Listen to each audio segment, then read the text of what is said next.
إله إلا الله وحده لا شريك له الملك الحق المبين، وأشهد أن سيدنا وإمامنا وعظيمنا وأستاذنا وقدوتنا محمدا عبد الله ورسوله وصفيه من خلقه وحبيبه وخيرته من عباده وخليله. نشهد أنه بلغ الرسالة وأدى الأمانة ونصح لهذه الأمة، فمحى الله به الظلمة وكشف به الغمة، وجاهد في سبيل ربه حق جهاده حتى أتاه اليقين. اللهم صل وسلم وبارك عليه وعلى آله وأصحابه وأتباعه وأحبابه ومن سار على نهجه وسلك سبيله إلى يوم الدين، وسلم اللهم تسليما كثيرا. أما بعد، فلا نزال بحمد ربنا عز وجل نتابع حديثنا حول قضية الخلق، قضية الحياة، لما أوجدنا الله عز وجل في هذه الحياة للسببين العظيمين للأصلين الكبيرين: أن نعبده أولا، ثم لنعمر أرضه على وفق منهجه سبحانه وتعالى. فاللهم وفقنا لذلك وتقبله منا يا أرحم الراحمين. لما كان أصلين، والأصول تظهر آثارها في التفاصيل، آمنا أنه خلقنا أولا لأجل العبادة. لما آمنا بذلك رأينا مصداق هذا الأصل في تفاصيل الأوامر، رأينا كيف يأمرنا بتفاصيل العبادة، يبين أصول العبادات وفروعها، يبين شروطها وكيف تصح وكيف تقبل. لكن لما لم ننتبه للأصل الثاني في الخلق، لم ننتبه لتفاصيل أوامر الله عز وجل التي ترتبط بعمران الأرض، لم نعيرها انتباها، لم نلتفت حتى لمناهج الرسل عليهم الصلاة والسلام. والله يبين مع منهج كل رسول يؤكد على ذات الأصلين، وكأنه يعيد التنبيه على الأصل ويبين مزيدا من فروع هذا الأصل. لكن من لم ينتبه إلى الأصل أو لم ينبه إليه لا يمكن أن ينتفع بالفرع والتفصيل. ولذلك مهما وردت علينا قصص القرآن والسنة والحكايات عن الأنبياء عليهم الصلاة والسلام، يظل محل العبرة في جانب العبادة وحده. كلنا يعلم أن الله ساق القصص لأجل العبرة: لقد كان في قصصهم عبرة لأولي الألباب ما كان حديثا يفترى. ومع ذلك الموفق منا إذا أراد أن يأخذ العبرة لم ينشغل إلا بجانب العبادة وحدها، وكأنه ضرب سور بيننا وبين معاني العمران ومقاصده وتفاصيله، كأن لا نراها، كأن نمر بها ولا ننتبه ولا نرى، وكأن أعيننا لم تنفتح إلا على جهة العبادة، ونحن في جهة العمران عمي والعياذ بالله. من اجتهد منا في العمران إنما يجتهد فقط لأجل أنه مسؤول عن عمره، لا يستطيع حتى أن يحتسب عند الله ثواب غرس يغرسه في الأرض، ثواب علم يعلم به الناس كيف يصلح في هذه الأرض. من شعر بدنو أجله إنما ينشغل بالعبادة ويزهد في عمران الأرض.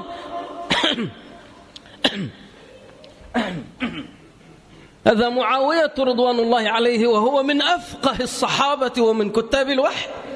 في آخر عمره جعل يبالغ في إعمار الأرض، قالوا أعمر أرضا ثم تمثل: ليس الفتى بفتى لا يستضاء به ولا تكون له في الأرض آثار.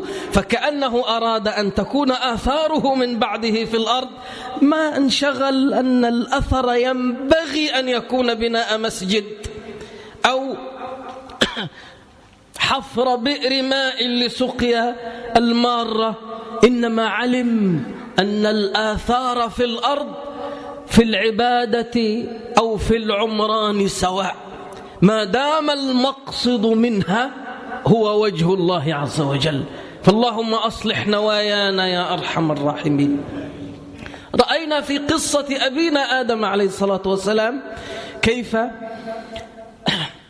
جعلت الخلافة أصلا اسما كبيرا، آدم وذريته خلفاء في هذه الأرض، وكل خليفة كل مستخلف مؤتمن.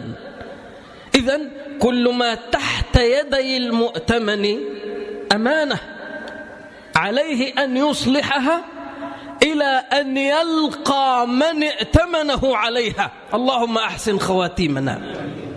وأن هذه الأمانة بشقيها في العبادة والعمران. لذلك من فقه الملائكة عليهم السلام أنهم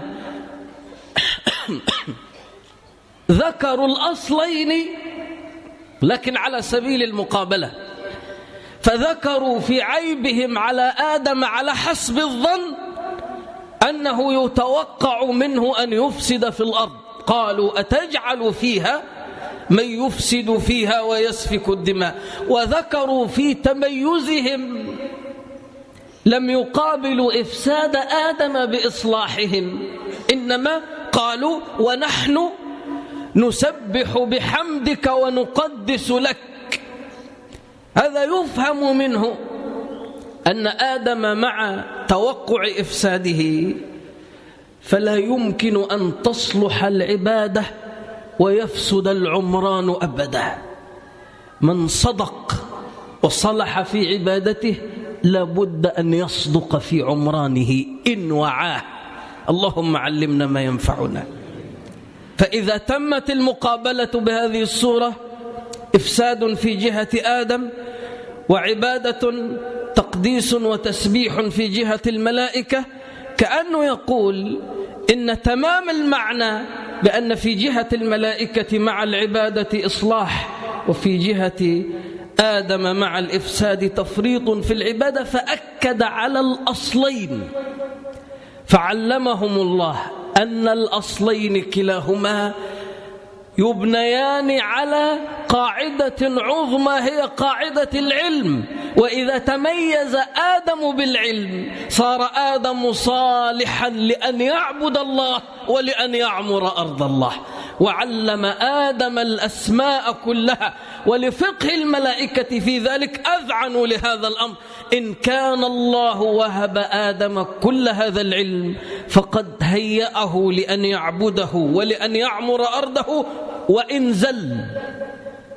وإن زل فإن من بعض العلم الذي علمه الله إياه علمه كيف يصلح خطأه، كيف يقيل عثرة نفسه، كيف يسعى في إصلاح خطأ غيره. لذلك حتى التوبة جاءت على سبيل التعليم. قال فتلقى آدم من ربه كلمات فتاب عليه إنه هو التواب الرحيم. وعلمنا في غيرها ما هذه الكلمات. قال ربنا ظلمنا أنفسنا وإن لم تغفر لنا وترحمنا لنكونن من الخاسرين. فكأن جزء العلم الذي ينبغي أن يتعلمه الإنسان أن يتعلم كيف يعبد، أن يتعلم كيف يعمر الأرض، ثم يتعلم كيف يصلح خطأه في العبادة وكيف يصلح خطأه في عمارة الأرض. لسنا معصومين، كل بني آدم خطاء في البابين. يخطئ في العبادة، يقصر فيها، يؤديها على غير وجهها، يؤديها بغير إخلاص، يخطئ في عمران الأرض، يفسد بقصد أو بغير قصد. لكن الله فتح الباب لتلافي هذه الأخطاء في العبادة وفي العمران. أولها الإقرار بظلم النفس، ربنا ظلمنا أنفسنا. ثانيها علم اليقين أن الله عز وجل إن لم يغفر ظلمنا لأنفسنا ألا سبيل لنا إلا الهلاك، وإن لم تغفر لنا وترحمنا لنكونن من الخاسرين. هذه الأصول المباركة مكررة في القرآن بأساليب أخر في قصص الأنبياء عليهم الصلاة والسلام وفي تفاصيل أوامر الله عز وجل، حتى جاءت ملخصة في دعوة نبي الله شعيب عليه الصلاة والسلام. وكأن خلاصة دعوته هي قضية الإصلاح، وكأنه ما أرسل إلا ليصلح، فجاء على لسانه عليه الصلاة والسلام: إن أريد إلا الإصلاح ما استطعت. إن أريد إلا الإصلاح، إن بمعنى ما، كأنه يقول ما أريد إلا الإصلاح، ما تعلقت إرادتي بشيء إلا بالإصلاح على حسب الاستطاعة. إن أريد إلا الإصلاح ما استطعت وما توفيقي إلا بالله عليه توكلت وإليه أنيب. هذه الآيات المباركة في سورة هود جاءت قصة شعيب عليه السلام فيها سادس قصص السورة المباركة، بعد أن ختم قصة لوط عليه السلام بقوله في عذاب قومه بحجارة من سجيل، قال: وما هي من الظالمين ببعيد. فأكد أن سنة الله ماضية في الظالمين الأولين والآخرين، لا يجامل الله أحدا، ليس بين الله وبين أحد قرابة ولا نسب. إن كنتم كما كانوا عاقبكم كما عاقبهم. ربما تغير شكل العقوبة، لكن الله عز وجل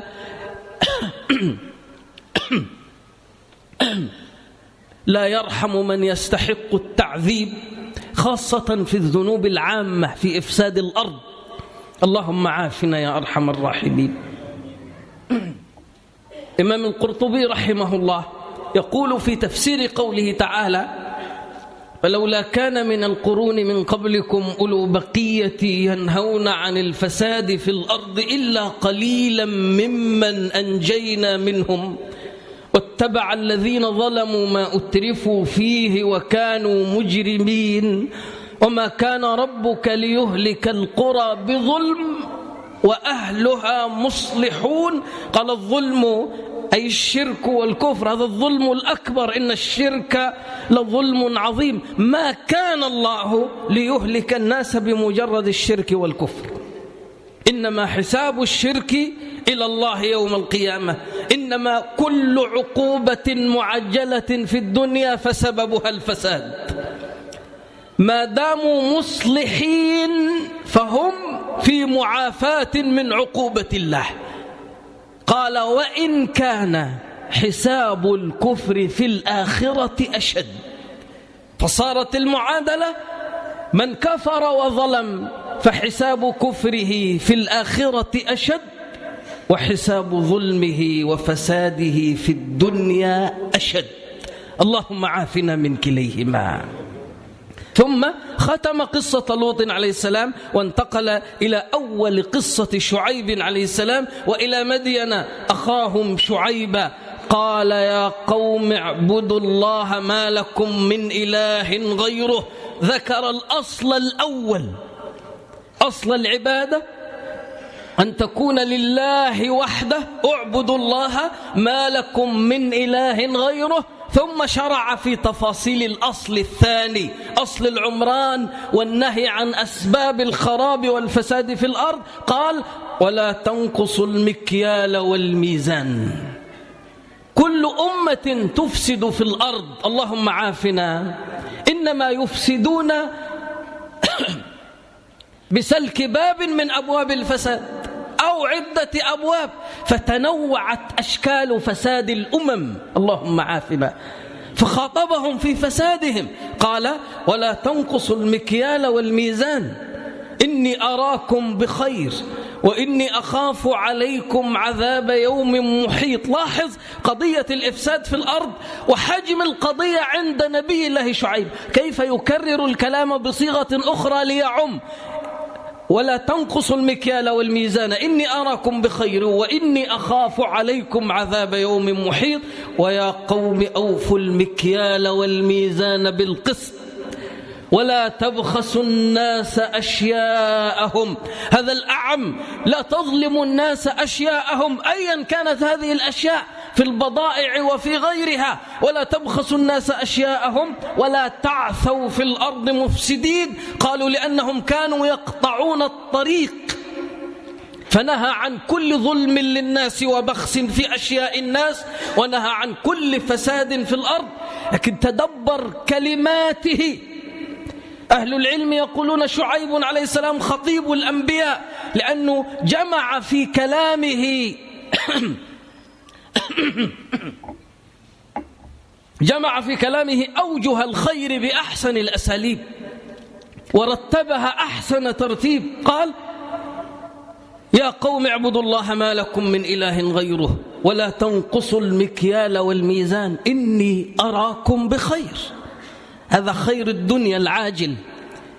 لم يقل أنتم بخير يعني أنتم في نعمة من الله سابغة، أمن دياركم وكثر أموالكم، كما قال: واذكروا إذ كنتم قليلا فكثركم وانظروا كيف كان عاقبة المفسدين.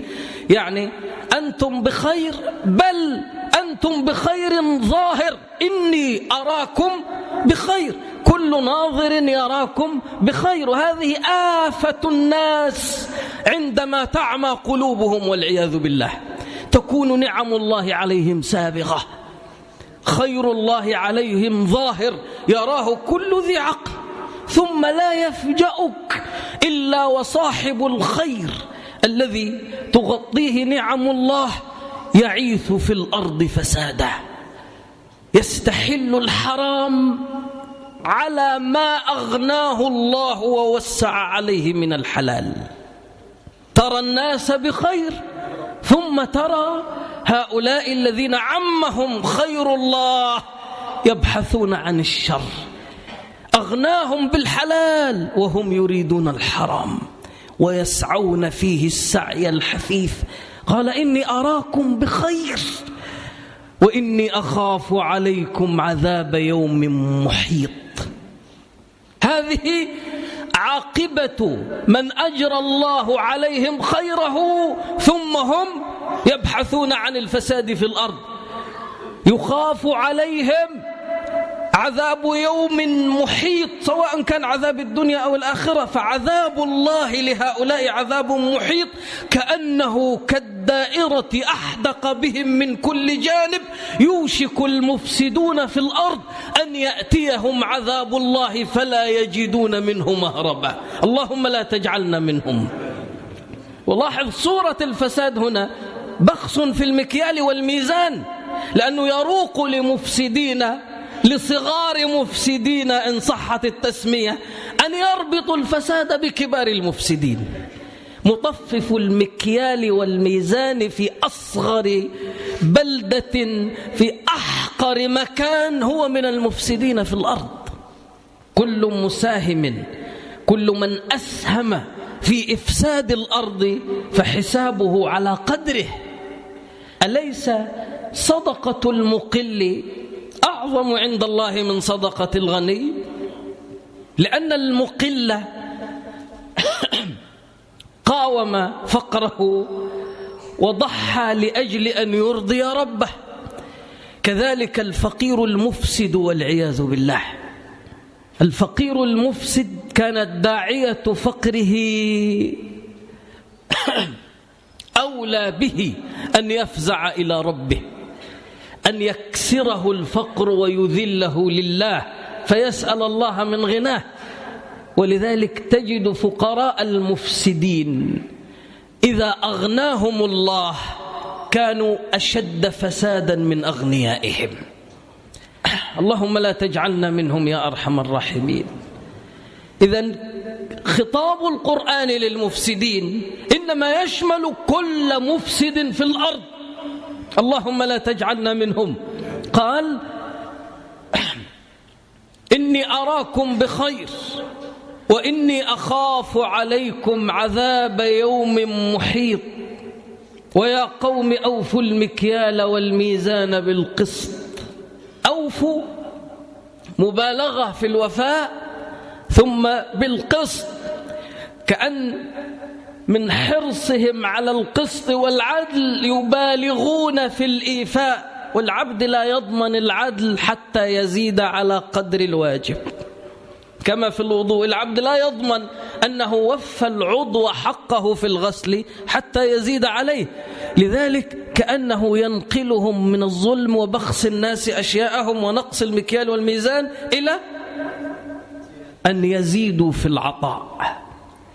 قال ولا تبخسوا الناس أشياءهم، لا تنقصوا الناس أشياءهم، أموالهم التي جعل الله لهم قيامة، لا تستحلوا حقوق الناس وإن قلت، فإن العبد يستحل حق الغير على المشاع. الغال في الغنيمة إنما أخذ من غنيمة هو أحد مستحقيها، يعني لو قسمت الغنيمة لكان مستحقا لها، لكنه لما استعجل الغنيمة قبل القسمة فاقتطع منها حقا ليس له. قال صلى الله عليه وسلم لا تزال الشملة التي غلها تشتعل عليه نارا. اللهم قنا شر ذلك. فكيف بمن يأخذ حق الغير الخالص للغير؟ اللهم عافنا من ذلك. قال ولا تبخسوا الناس أشياءهم ولا تعثوا في الأرض مفسدين. من يعثو يفسد فسادا تاما، اللهم لا تجعلنا منهم. فإذا ختم بقوله مفسدين فكأنه أضاف إلى الفساد التام فسادا، أن الفساد عافانا الله. إذا أحب العبد الفساد ففسد في نفسه ثم سعى لإفساد غيره والإفساد في أرض الله وفي خلق الله، لا يزال الفساد يزداد. يتقدم الناس أكثر المفسدين وأعظمهم إفسادا في الأرض. هذا الصنف هو الذي يفتح أبواب الشر على نفسه وعلى الناس. هذا الصنف هو الذي يدعو إلى الفساد. هذا الصنف هو الذي يبدأ خطوات الفساد قبل الناس. هم مفاتيح الشر، اللهم لا تجعلنا منهم. الناس كذلك، إذا قل الخير أو انعدم وجد في الناس مفاتيح الخير، من يسبقون الناس إلى فتح أبوابه ثم يتلوهم الناس واحدا فواحدا، يتتابع أهل الخير، اللهم اجعلنا منهم. والإفساد كذلك، إذا كان الناس بخير في عافية ونعمة كما كان قوم سبأ، يقوم داعي الشر والفساد فيحض الناس على الشر. كانوا في أتم نعمة في الدين والدنيا، بلدة طيبة ورب غفور، فأعرضوا فأرسلنا عليهم سيل العرم. إعراضهم ما جاء إلا الإعراض ما جاء جملة واحدة، يعني اجتمعوا واتفقوا على أن يعرضوا عن أمر الله، إنما سبقهم السابقون في الشر، اللهم لا تجعلنا منهم. ولا يزال يبدأ الشر ثم يتلوه من كان أقل رغبة في الشر لكنه بداخله رغبة، ثم رأى من يشجعه على الشر فتبعه، ثم يتلوهم ثالث كان أقل رغبة في الشر، لكن لما رأى اثنين تقدماه في الشر ازدادت رغبته فيه. وكذلك الناس على درجاتهم في الشر والعياذ بالله، فيعم الشر الأرض حتى يبلغ صاحبه. يعم الفساد والأذى الأرض حتى يؤذي صاحبه الأول، فيعود عليه من شؤم إفساده والعياذ بالله. هذا واقع الناس. أول من دعا الناس إلى الغش في سلعة ما لا يزال فسادها يعم الناس حتى يذوقها صاحبها الأول. أول من أفسد في الأرض في كل مجال، في زراعة في صناعة، لا يزال فساده يسري في المفسدين من حوله حتى يناله وبال فساده والعياذ بالله. اللهم عافنا يا أرحم الراحمين، وقنا شر الفساد والمفسدين، وأجر على أيدينا الإصلاح، واجعلنا من عبادك المصلحين. الحمد لله، الحمد لله فالق الحب ميسر الصعب مفرج الكروب واهب العطايا كاشف البلايا والخطوب، يسبح الرعد بحمده والملائكة من خيفته، لا إله إلا هو علام الغيوب، وأشهد أن لا إله إلا الله وأشهد أن سيدنا محمد رسول الله إمام المرسلين وخاتم النبيين وقائد الغر المحجلين وصفوة خلق الله أجمعين. اللهم صل وسلم وبارك عليه وعلى آله وصحابته والداعين بدعوته والعاملين بسنته إلى يوم الدين، وسلم اللهم تسليما كثيرا. أما بعد، فلا يزال السياق الكريم على لسان النبي الكريم عليه الصلاة والسلام يعلمنا أصول الإصلاح وقواعد الإفساد حتى نصلح على علم على بينة ونجتنب الفساد على بينة، ليهلك من هلك عن بينة ويحيى من حي عن بينة. اللهم أحينا بالعلم والبينة يا أرحم الراحمين. قال: ولا تعثوا في الأرض مفسدين، بقية الله خير لكم إن كنتم مؤمنين. هذه البقية على اختلاف أهل العلم في معناها، لكن أولى الأقوال أنهم كانوا تجارا يبخسون الناس أشياءهم في الكيل والموازين وفي كل شيء، يبخسون الناس حقوقهم. وشأن التجارة أن التاجر إذا صدق ووفى مشتريه حقه فما بقي اصطلح على أن نسميه ربحا، فالبقية هي الربح، البقية هي الربح الحلال، فكأنه عظم الحلال حتى نسبه إلى الله، فقال بقية الله، سماها بقية الله، فكأنه يقول البقية من الربح الحلال منسوبة إلى الله. قال قتادة: بقية الله أي حظكم من الله، الرزق حظنا من ربنا، ليس من المشتري ولا من الناس ولا من المسؤولين، رزقنا هو حظنا من ربنا، اللهم ردنا بحظنا منك. بقية الله خير لكم إن كنتم مؤمنين. لا يعي هذا الكلام إلا أهل الإيمان، لا يمكن أن يسلم لهذا المعنى ويحس به ويرضى ببقية الله إلا من صدق في الإيمان بالله. اللهم اجعلنا منهم. بقية الله خير لكم إن كنتم مؤمنين وما أنا عليكم بحفيظ. ما أنا عليكم بحفيظ في أعمالكم، يعني ما علي إلا البلاغ، أنا أبلغ بلاغا مبينا ثم لا أراقب أعمالكم ولا أحفظها عليكم. وما أنا عليكم بحفيظ في العقوبة، ليس لي أن أحفظكم من العقوبة. إن بلغت ولم تمتثلوا وصرتم مصرين على الفساد والإفساد، حتما جعل الله لكل معصية عقوبة. والأنبياء لا يحفظون الناس من عقوبات الله. بقية الله خير لكم إن كنتم مؤمنين وما أنا عليكم بحفيظ. في رد قومه عليه ما ينبئك أنهم فهموا قوله واختاروا الفساد على علم. قالوا: يا شعيب أصلاتك تأمرك أن نترك ما يعبد آباؤنا أو أن نفعل في أموالنا ما نشاء؟ فذكروا الأصلين. في قراءة أصلواتك تأمرك، ذكروا أعظم شعار العبادة الصلاة، كأنهم يقولون دينك يأمرك، عبادتك تأمرك بهذا، أن نترك ما يعبد آباؤنا، هذا الأصل الأول الذي دعاهم إليه. ثم أو أن نفعل في أموالنا ما نشاء. لاحظ هذه الجمل على اختصارها، فيها إقرار بالجرم حتى لو لم يسمه المجرم جرما. هم أقروا أنهم يعبدون أوثانا من دون الله، وأقروا أنهم يتصرفون في أموالهم على وفق الهوى والشهوة.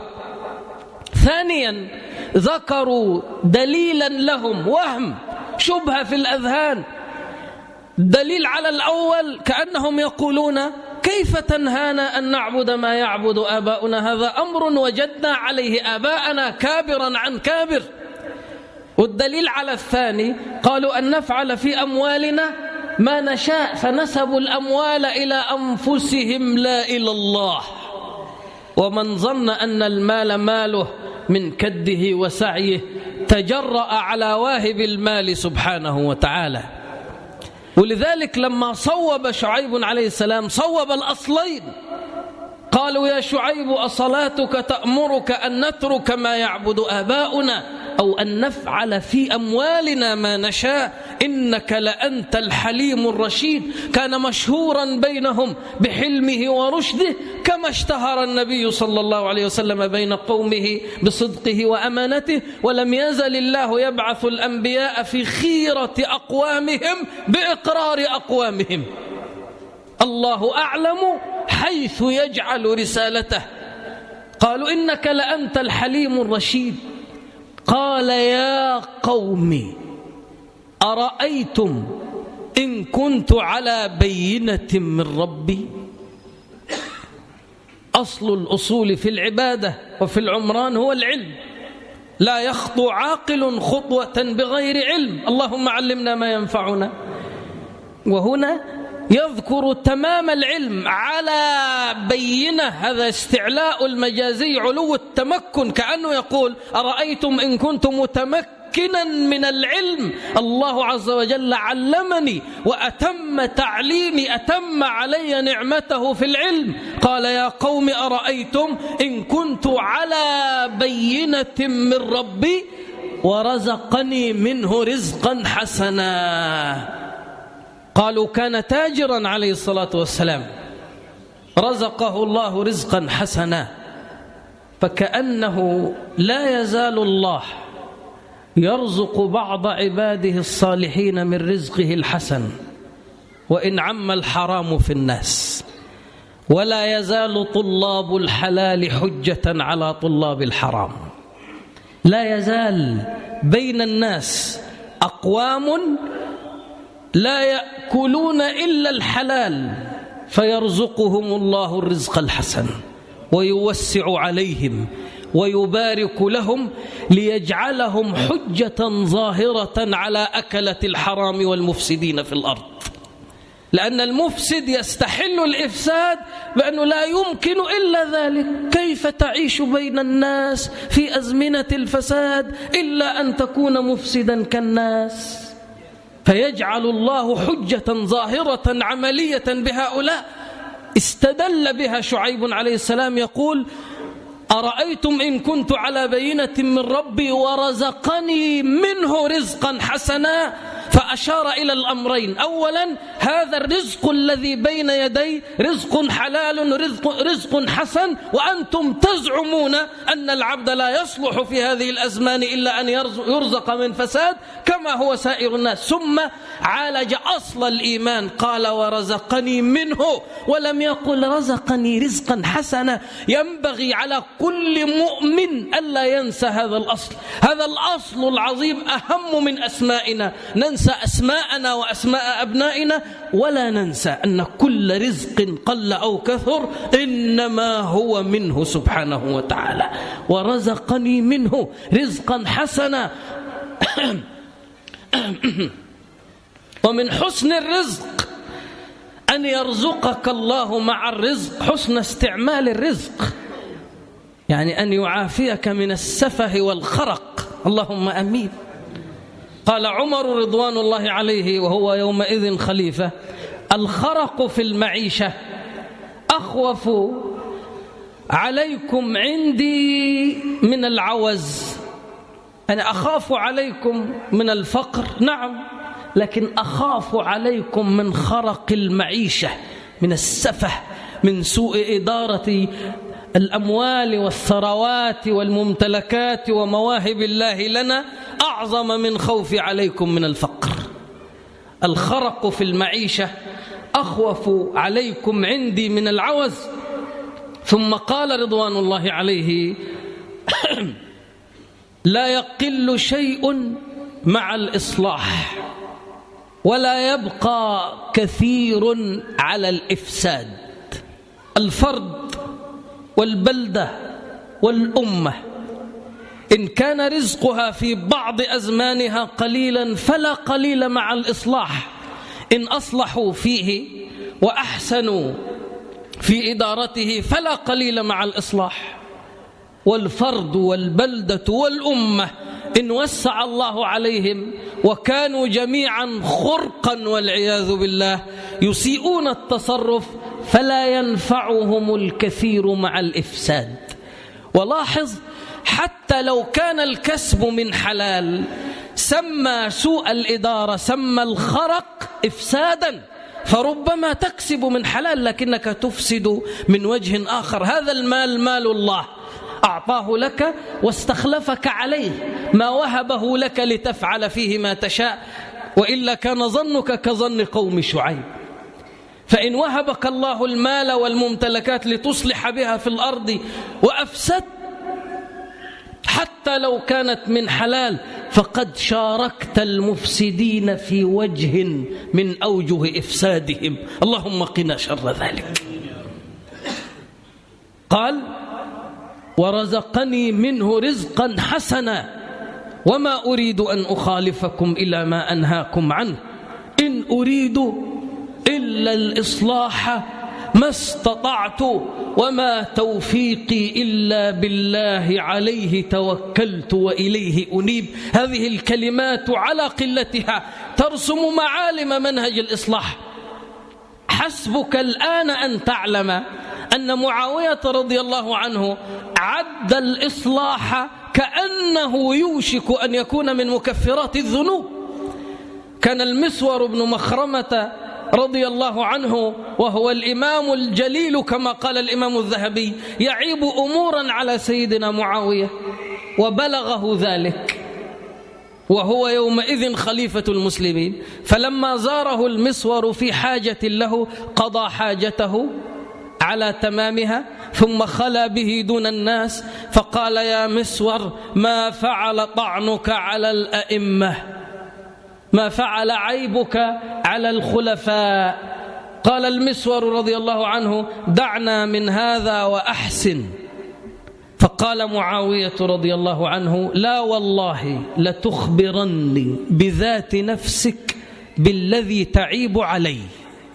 فقال المسور فما تركت شيئا أعيبه عليه إلا بينت له. فقال معاوية رضي الله عنه لا أبرأ من الذنب. ومن منا يبرأ من الذنب؟ قال لا أبرأ من الذنب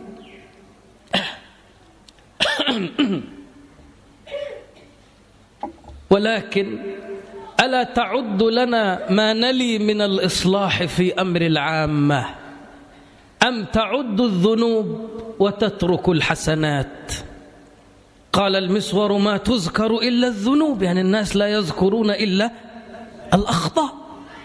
قال فإني أعترف لله بكل ذنب ولكن أنشدك الله أليست لك في خاصة نفسك ذنوب تخاف أن تهلكك إن لم يغفرها الله؟ قال نعم. قال فما يجعلك بعفو الله أولى مني؟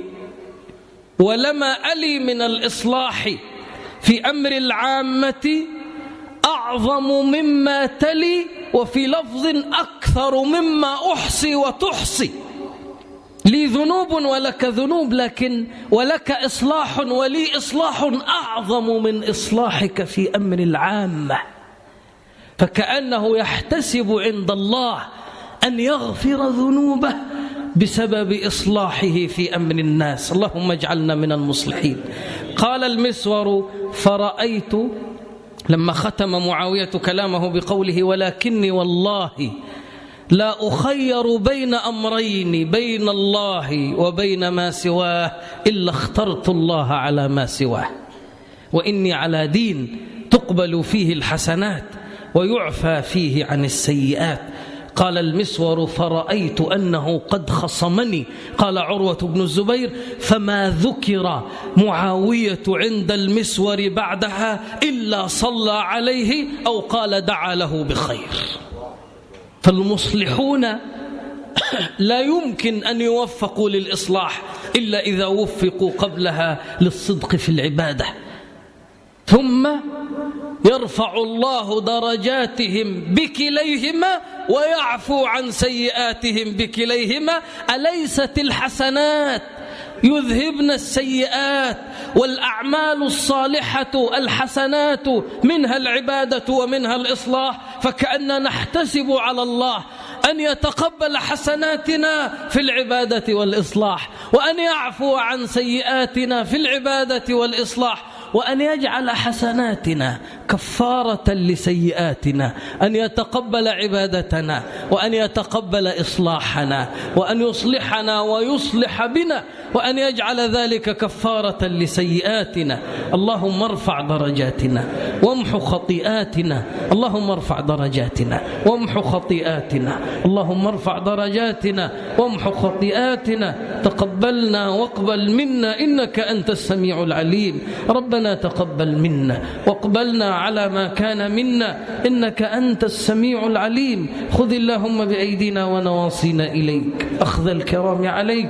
قنا شر أنفسنا وقنا شر الظالمين وقنا شر الظالمين وقنا شر الظالمين برحمتك يا أرحم الراحمين.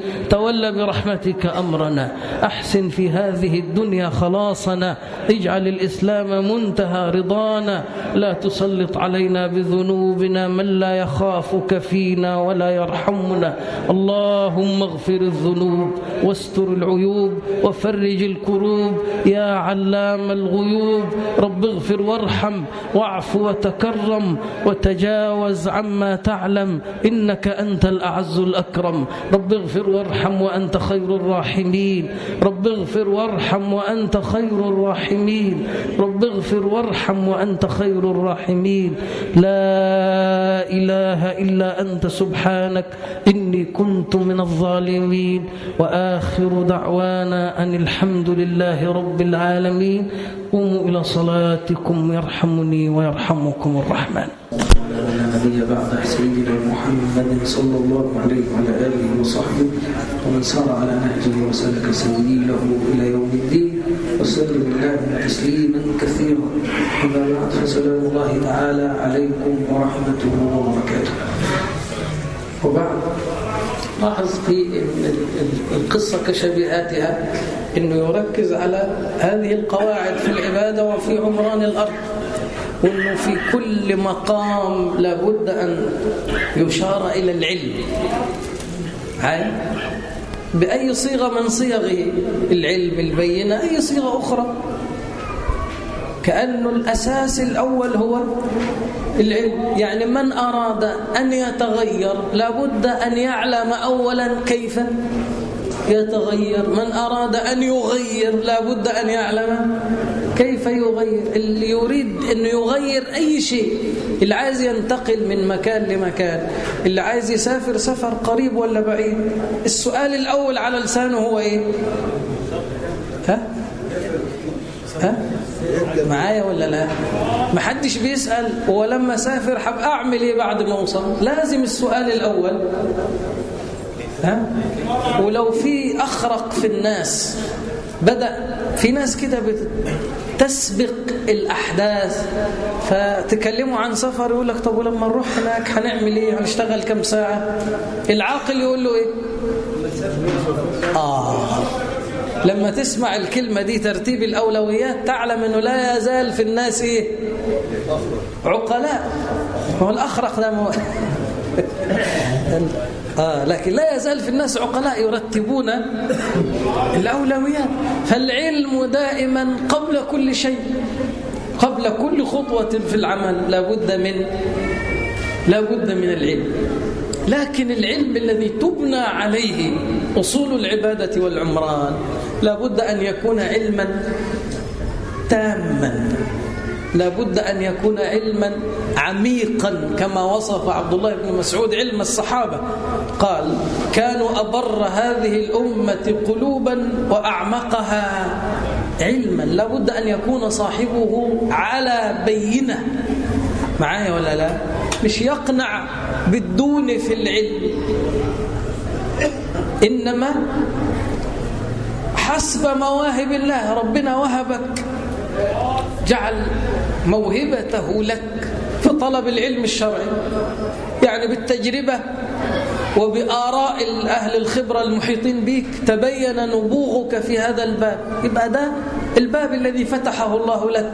تقوليش بقى أنا هدخل كلية شرعية واكتفي بذلك. إن فتح الله لك بابا من العلم يبقى ينبغي أن توغل فيه إلى آخر قدم مع آخر نفس. معايا ولا لا؟ ما كانش فتح الله لك بابا آخر من أبواب الإصلاح، حبب إليك علم الطب، حبب إليك علم الزراعة. الناس دايما بيقارنوا بين الطب والهندسة. ليه؟ ها؟ لا، حتى في الأمثلة يقول لك نفسك تطلع دكتور، نفسك تطلع مهندس، لازم ها؟ لا لا لا، الواقع الفاسد خلى إنه أعلى المجاميع تروح فين؟ فأصبحت مثال على التفوق، مع أن الواقع مش كده. لا الاختبارات تدل على هذا المعنى، ولا المنافع في واقع الناس تدل على هذا المعنى.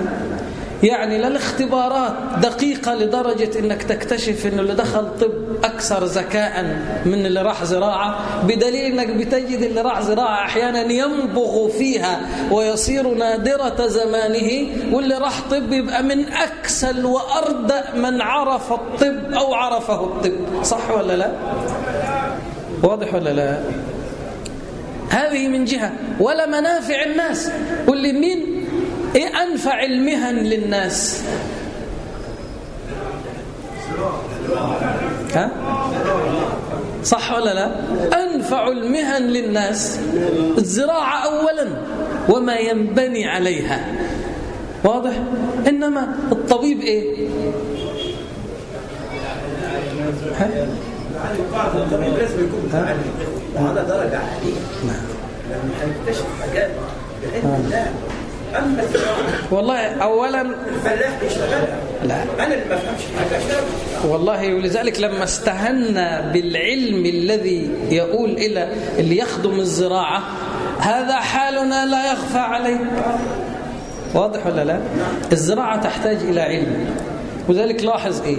الخبراء اللي بتشوفهم في المزارع على طريق مصر اسكندرية جايين من أفريقيا، دول مزارعين في بلادهم، فالمزارع عندهم صار خبيرا عندنا.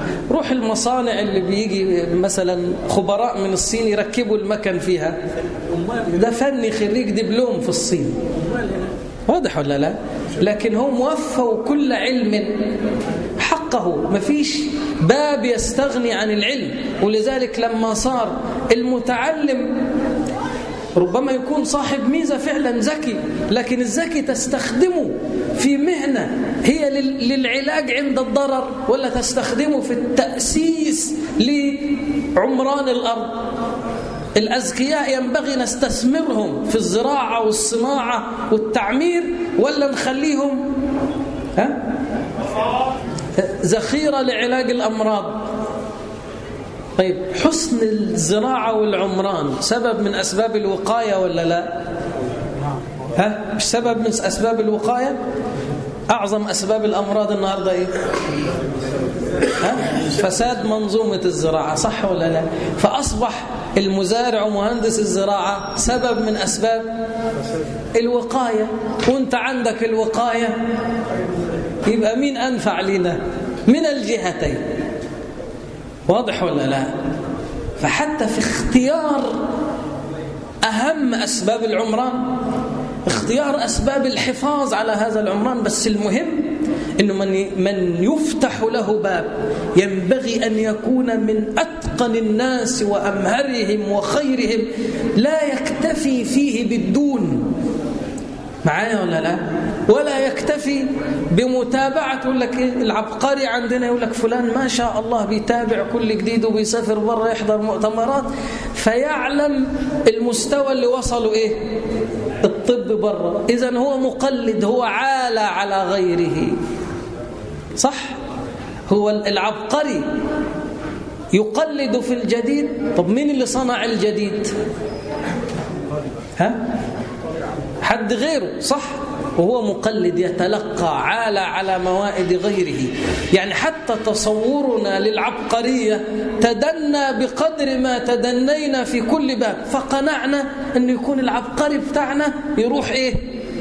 ينقل، وبعدين واضح ولا لا؟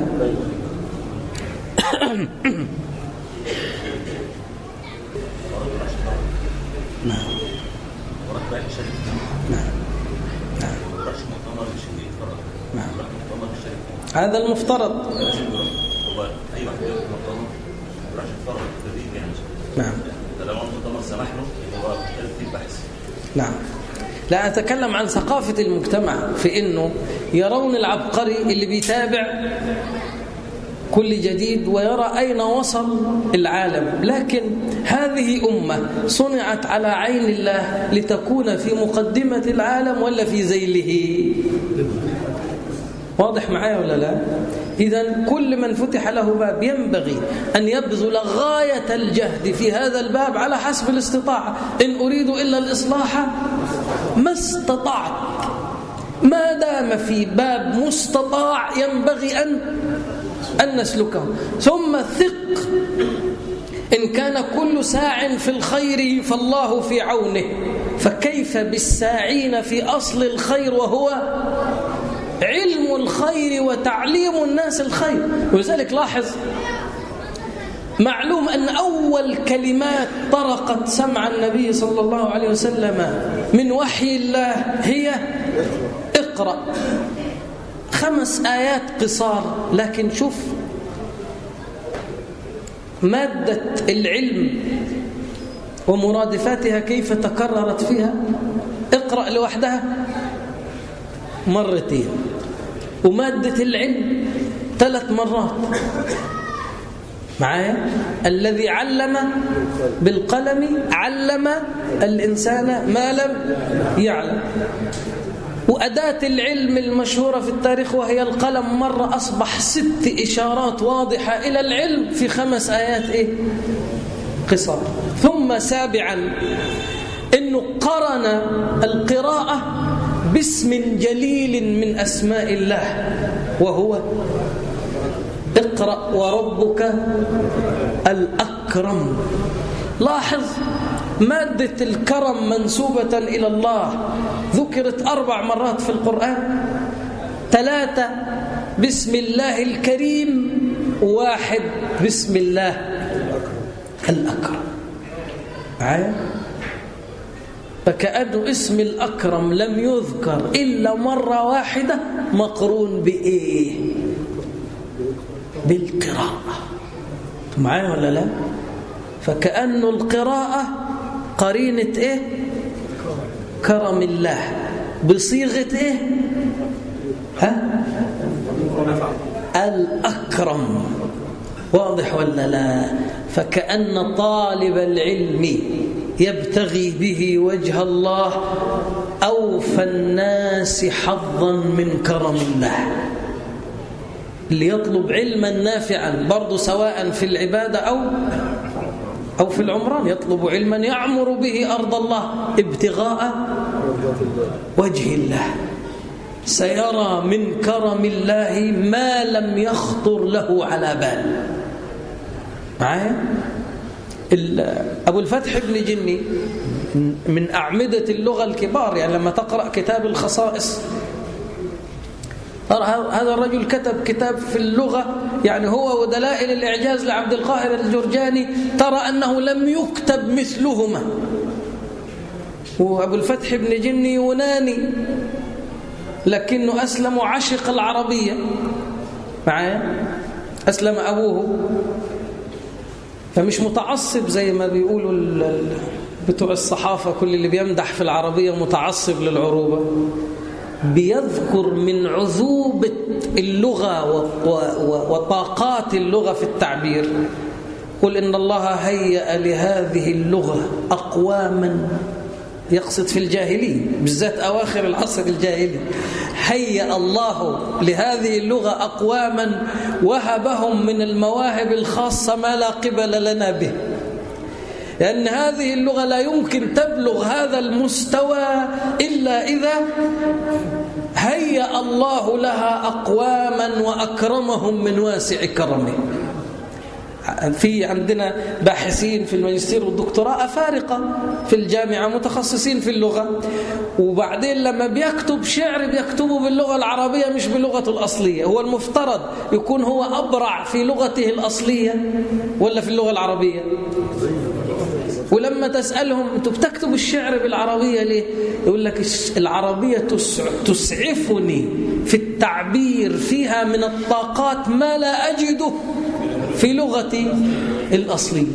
إذن غير العربي لما يطلب العلم لوجه الله يفتح الله له من أبواب العلم في غير لغته الأصلية، مما يجعل شوف الأئمة الكبار في اللغة العربية، سيبويه، عبد القاهر الجرجاني، علي بن عبد العزيز الجرجاني، أبو الفتح بن جندي، الأئمة الكبار ليسوا عربا. يعني معناها إذا طلبت العلم بصدق وتخيرت ما وهبك الله فيه سيفتح الله لك أبواب الخير وسترى مصداق كرم الله فيها. تقول ليش أعذار؟ تقول ليش الظروف صعبة؟ محدش بيساعد، حسبك أن الله يساعدك ولا لا يكفيك. معايا؟ نوابغ من العلم ظهروا في القرن الرابع الهجري. شوف الوفيات كده، الأئمة اللي توفوا بين 300 وال400، وده كان قرن أسود سيطر فيه الشيعة على كل العالم الإسلامي إلا الأندلس. واضح؟ فمن الجهة السياسية والاقتصادية أسود، لكن شوف النوابغ كيف ظهروا. معايا ولا لا؟ إذن قاصد العلم والنبوغ يفتح الله له الأبواب فتراه نابغة بين الأغبياء، ورافض العلم تراه غبيا بين النوابغ، حتى لو العلم متيسر لكن هو مش طالب للعلم بصدق. إذن اللي عايز يصلح يتعلم كيف يصلح، كيف يتعلم. أبواب العلم مغلقة، أبواب العلم إذا فتحها الله لا يغلقها. لكن أنت همك أن تصلح ولا همك أنك تسجل اختراع وتبقى براءة الاختراع باسمك وتيجي في وسائل الإعلام؟ معايا ولا لا؟ ثم لو تخلى الناس أجمعون حسبك أن الله معك. هذا من جهة. ثم لنفسك وللأجيال القادمة. الإمام ابن عاشور في قوله تعالى على لسان سيدنا نوح: رب لا تذر على الأرض من الكافرين ديارا إنك إن تذرهم يضل عبادك ولا يلدوا إلا فاجرا كفارا. يعني كافر في الاعتقاد فاجر في العمل، فالفساد بره. فبقول إنه هو المصلحون يعتنون في الإصلاح بأجيالهم الحاضرة وبالأجيال القادمة، بالدليل إنه هو مشغول في مواجهة الفساد بالجيل الحاضر، وبرضه ولا يلد إلا فاجرا كفارا، على الأقل الأجيال القادمة. إذا أنت استسلمت للجهل معناها الجيل القادم حيكون إيه؟ أجهل. صح ولا لا؟ لأنه حيجمع بين الجهل اللي هو وصفه وبين وراثة الجهل اللي هي الرسوخ، فيرث الجهل كابرا عن كابر. فأنت لو فتحت طاقة نور ولو قلت، يجي اللي بعدك يوسعها الله على يديه ويجري الخير على يديه، ولا يزال لك من أجره، لأن أنت أول من فتح. معايا ولا لا؟ وده لا يمنعه مانع أبدا. احنا بعد كل صلاة نقول اللهم لا مانع لما أعطيت ولا معطي، والعلم عطاء الله، فإذا سعيت للعلم لا يمنعك أحد. معايا ولا لا؟ على الأقل أن نموت ونحن نسعى. واضح؟ واللي أنا موظف ورئيسي في العمل ما بيدينيش فرصة للتعلم، ابذل المستطاع، إن أريد إلا الإصلاح ما استطعت، وإلا رئيسك مغفل عايز تبقى زيه وتستمر سلسلة المغفلين، ولا ما استطعت، وإن قل ما استطعت يأتي جيل تزداد في حقه إيه؟ لا يكلف الله نفسا إلا ما آتاها سيجعل الله بعد عسر يسرا. إن أخذ الناس بما آتاهم الله لا يمكن أن يدوم العسر، لكن إذا استمر